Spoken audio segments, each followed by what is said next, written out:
Thank you, Mr. Speaker. I'm going to ask the Premier about some things that he can control.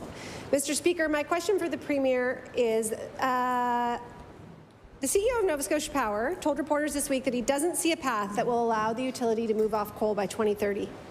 The province's legislated sustainability goals require a phase-out of coal by 2030, as well as having 80% of our electricity supplied by renewable energy. Nova Scotia Power produces the vast majority of the province's electricity and is our greatest emitter of greenhouse gases. Mr. Speaker, how will the Premier ensure that Nova Scotia Power is accountable to meeting our legislated goal to be off coal by 2030? The Honourable Premier. Mr. Speaker, I believe we're the province, the region in the country that has the most ambitious legislated environmental targets. Very extensive. We're serious about it.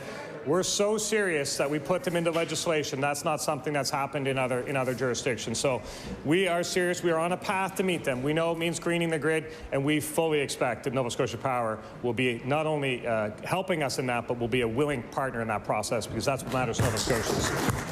The Honourable Leader of the New Democratic Party on her first supplementary. They've said they're not going to do it, so they're not a willing partner. So the question stands, but I'll move on. Nova Scotia Power's current rate application is looking to set power rates until 2024. That means that rates for 2025 will be up for discussion again in just 2 short years. And Nova Scotians again will face the uncertainty of massively unaffordable energy bills.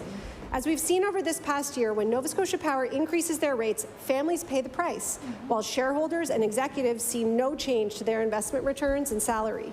What will this government do to ensure that rates won't dramatically spike in 2 years' time? The Honourable Premier.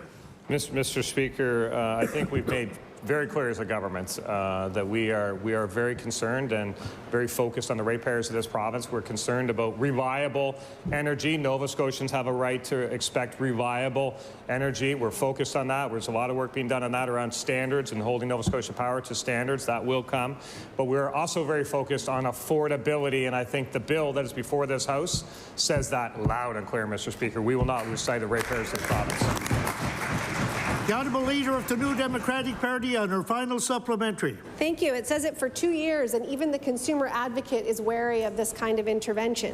In 1992, the Conservative government of the day sold our province's public energy utility, creating the private company we know today as Nova Scotia Power. The Utility and Review Board was granted powers to regulate the company, which included setting rates. This was done to remove political interference in the process and place the onus on Nova Scotia Power to justify their rates in an open and transparent way.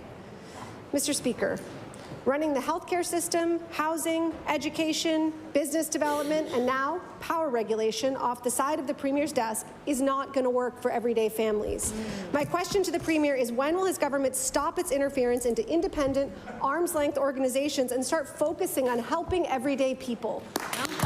The Honourable Premier. Thank you, Mr. Speaker. I wish you could make this stuff up, but you can't. The first part of the question says, can you please interfere for rates 2 or 3 years out down the road? And the second part says, don't interfere. In this House right now, Mr. Speaker. Order, please. Order, please. The Honourable Premier has the floor.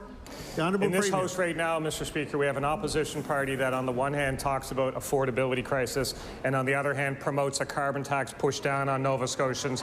In this House right now, Mr. Speaker, we have opposition parties that talk about housing concerns and then get up in arms when we tell HRM, you will not slow down housing. They want us to go slow, Mr. Speaker. They want us to go fast. They want us to go in the middle. I'll tell you what, Mr. Speaker, we will do what is necessary to move this province forward, and we will not be deterred by it.